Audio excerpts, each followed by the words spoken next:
At ayun na nga, sa kasamaang palad ay nadali tayo ng NCAP.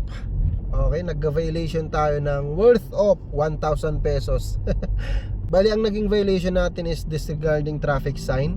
Dahil ang tagal ko rin naman talaga naghintay dun sa tapat ng Jackman Plaza, dyan sa may EDSA Muñoz. Dahil hindi ako mahanap ng passenger eh. Pagpasok kasi ng booking, Jackman Plaza, malapit na ako dun. So mabilis ako nakapunta.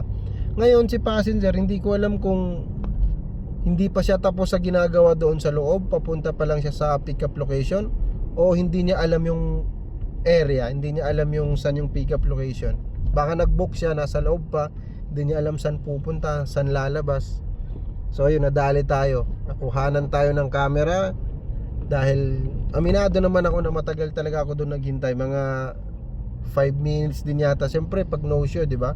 Kasi pag ganun, bayad naman yung bayad tayo ng waiting time natin na 50 pesos. So yung 50 pesos na waiting time ko, ang kapalit niya is 1,000 pesos na violation.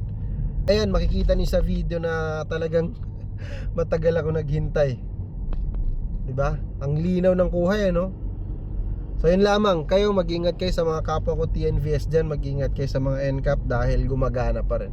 At siguro babayaran natin yan sa e-wallet, sa GCash na lang. Kasi pag hindi natin binayaran yan, baka ano yung magiging epekto. Baka unang-una, pag nag-renew tayo ay patong-patong na yan, di ba? Hindi ko alam, pero mas mabuti na yung agapan na natin.